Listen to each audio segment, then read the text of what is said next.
بسم اللہ الرحمن الرحیم۔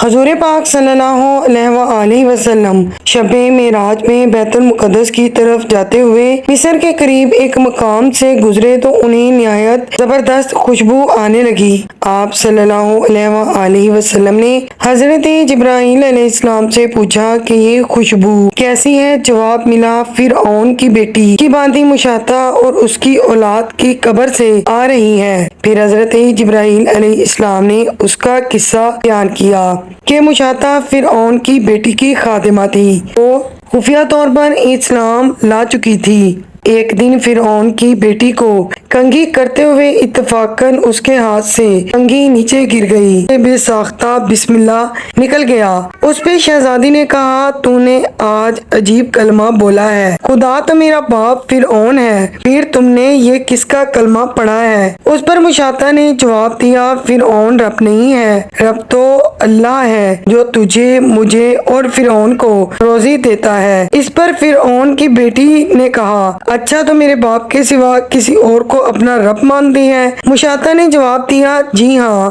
میں اللہ کو ہی رب مانتی ہوں، میرا، تیرا اور ہم سب کا رب اللہ ہی ہے۔ شہزادی خفا ہو گئی اور اپنے باپ کو اطلاع دے دی۔ فرعون چونکہ ایک ظالم اور سرکش بادشاہ تھا اور جھوٹی خدائی کا دعوے دار تھا، وہ غضبناک ہو گیا اور بدحواس ہو کے اس نے اسی وقت مشاطہ کو بلاوا بھیجا۔ جب مشاطہ اس کے محل میں تشریف لائی تو اس نے پوچھا کہ کیا تو میرے سوا کسی اور کو اپنا رب مانتی ہے؟ اس پر مشاطہ نے جواب دیا کہ ہاں، میرا اور تیرا رب اللہ ہی ہے جو بہت بلندیوں اور بزرگی والا ہے۔ فرعون نے اسی وقت حکم دیا کہ تانبے کی جو گائے کھڑی ہوئی ہے اسے خوب تپا دیا جائے اور جب بالکل آگ جیسی ہو جائے تو اس کے بچوں کو اس میں ڈال دیا جائے اور آخر میں اسے بھی اس میں ڈال دیا جائے۔ چنانچہ وہ گائے گرم کی گئی اور جب آگ جیسی ہو گئی تو حکم دیا گیا کہ اس کے بچوں کو ایک ایک کر کے اس کی آنکھوں کے سامنے اس کے اندر ڈال دیا جائے۔ مشاطہ نے کہا کہ بادشاہ،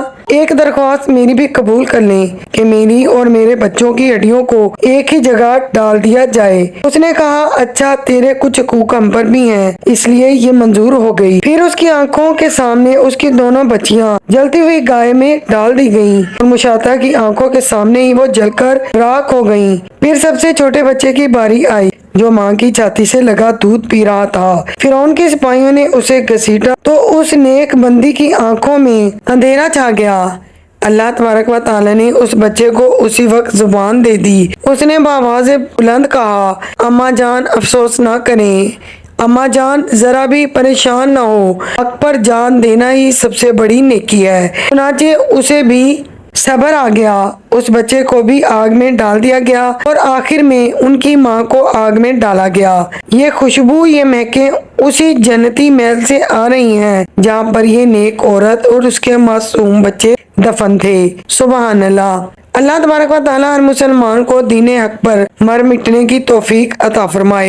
ناظرین، امید رکھتی ہوں کہ آپ کو یہ ویڈیو ضرور پسند آئی ہوگی۔ ویڈیو اچھی لگے تو آپ سے ہمبل ریکویسٹ ہے کہ پلیز ویڈیو کو لائک کیجیے، چینل کو سبسکرائب کر دیجیے۔ اللہ حافظ۔